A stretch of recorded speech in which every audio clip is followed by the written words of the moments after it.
শ্মশানের নিস্তব্ধতা আর আগুনের লেলিহান শিখার মাঝে লুকিয়ে থাকা কিছু প্রাচীন রহস্য কি আপনার শিরদাঁড়া দিয়ে হিমস্রোত বইয়ে দেয়? কেন আজও অমাবস্যার রাতে তারাপীঠের বাতাসে ভেসে বেড়ায় এক গম্ভীর ধ্বনি? জানতে হলে আজকের এই বিশেষ পডকাস্টটি আপনাকে শেষ পর্যন্ত শুনতে হবে। ভালো লাগলে লাইক কমেন্ট করে আমাদের সাথে জুড়ে যান আর সাবস্ক্রাইব করে শেয়ার করতে ভুলবেন না, কারণ এই সত্য কাহিনী আপনাকে ভাবাবে। Welcome back. আজ আমরা পৌঁছে যাব বীরভূমের সেই জায়গায় যেখানে জীবন মৃত্যুর সীমানা মিলেমিশে এক হয়ে যায়, তারাপীঠ মহাশ্মশান। এটি কোনো সাধারণ শ্মশান নয়, এটি একটি সিদ্ধপীঠ। কিন্তু কেন এই জায়গাকে ঘিরে এত রহস্য? কেন আজও মানুষ রাতের বেলায় এখানে পা রাখতে বুক কাঁপে? চলুন জানা যাক এর আসল ইতিহাস।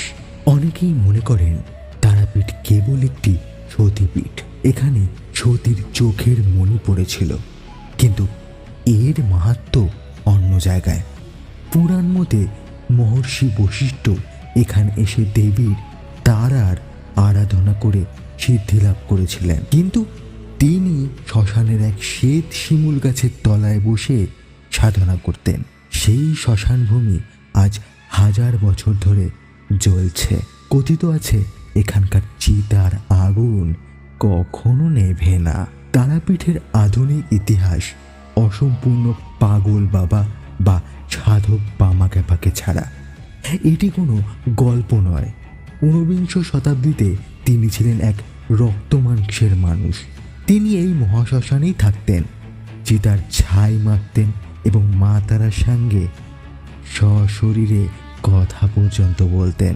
তার অলৌকিক ক্ষমতার বহু প্রমাণ আজও নথিভুক্ত আছে। তিনি প্রমাণ করেছিলেন যে এই শ্মশান কোনো ভয়ের জায়গা নয়, বরং মুক্তির মন্দির।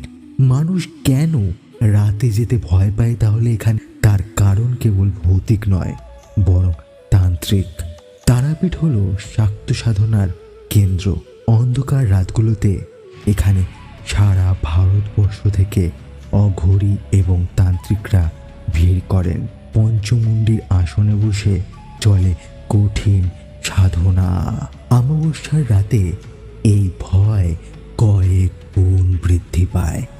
বিশ্বাস করা হয় কৌশিকী অমাবস্যা বা সাধারণ অমাবস্যায় এই শ্মশান অত্যন্ত জাগ্রত হয়ে ওঠে।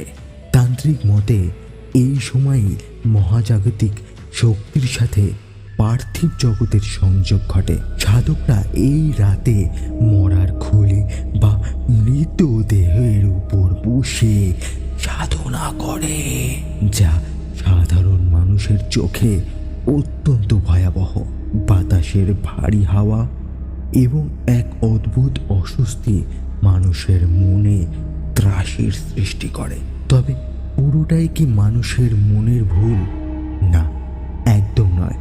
যারা এই শ্মশানে রাত কাটিয়েছেন তারা বলেন এখানে কান পাতলে আজও শোনা যায় এক অদ্ভুত হাহাকার বা গম্ভীর গম্ভীর আওয়াজ।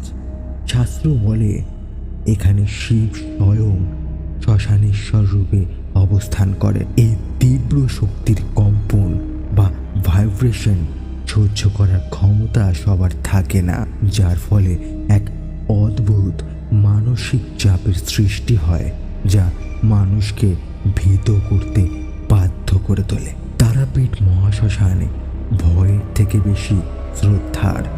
এখানে ভস্মের মাঝে মিশে আছে হাজার হাজার বছরের সাধনা, যা আমাদের কাছে অলৌকিক বা ভয়ঙ্কর। একজন সাধকের কাছে তা পরম পাওয়া। আপনার কি মত? কখনো কি এই শ্মশানে এক রাত কাটাবার কথা ভাবে, নাকি কাটিয়েছেন কখনো?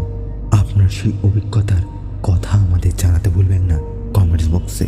আজ এ পর্যন্তই। রহস্যের আরো গভীরে যেতে আমাদের চ্যানেলটি সাবস্ক্রাইব করে পাশে থাকুন। দেখা হচ্ছে পরের গল্পে অথবা পরের কোনো সত্যি ভৌতিক ঘটনা এপিসোডে। ততক্ষণের জন্য ভালো থাকবেন, সুস্থ থাকবেন, সুরক্ষিত থাকবেন। জয় মা তারা।